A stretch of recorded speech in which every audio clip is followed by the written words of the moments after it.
Hello once again. We are almost to the finish line. We're going to be talking about closing. So I'm going to be talking about three things: making sure utilities are switched over, making sure you understand and getting scheduled closing, as well as understanding when you actually get occupancy. And third is making sure you have the proper things at closing. So let's talk about utilities. My team will be reaching out to you with utilities normally 3 to 5 days before closing of these are the utility companies you need to contact to get them transferred into your name. With that, if the seller has occupancy, we will be reiterating that to you that only switch over the utilities after you get occupancy. It's not going to be on the closing date if they have an occupancy date. If you are getting keys on closing date, that's when you're going to switch the utilities over. Okay, so that's one thing to understand.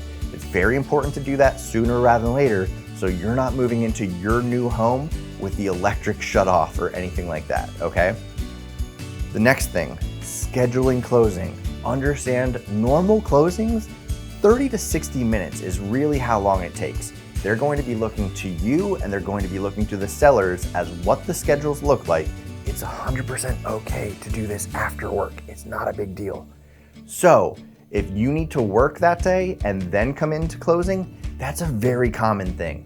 It's really not the end of the world. We just find what location would be easiest, whether that's going to be my real estate office, the other agent's real estate office, or the title company's office. That's normally where we're going to be closing.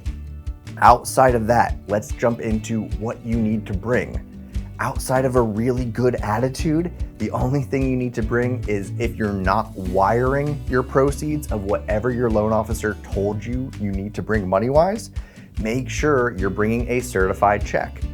Now, let's say it's a week before closing and you're already getting your certified check. Do me a favor, wait a little bit. It doesn't take long to go to your bank, if your bank is local, to say, I need a certified check to this title company for this amount and I need it now. That happens all the time. So it's best to understand, just in case numbers fluctuate by a penny or two or anything happens, I would grab the certified check the day before or the day of closing, no sooner than that, okay? So again, it's not that big thing of oh, I need to do it now. If you're doing wiring, we'll talk about wiring at a later time. Again, just make sure you're doing it and you're sending the exact amount you need to.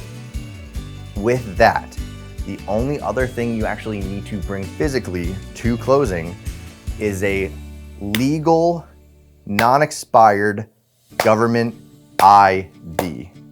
The reason I'm bringing that up and highlighting that so much, because of 2020 and 2021, a lot of people stopped paying attention to are their licenses expired or not.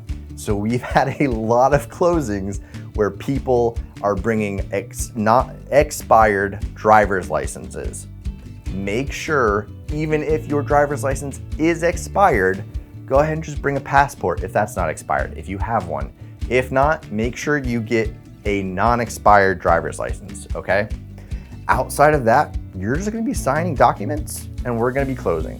So whether that's you get keys at closing or you get keys later at an occupancy date, we'll be figuring out all of that at the closing table and going from there. Other than that, make sure you're doing some hand exercises and practicing your signature.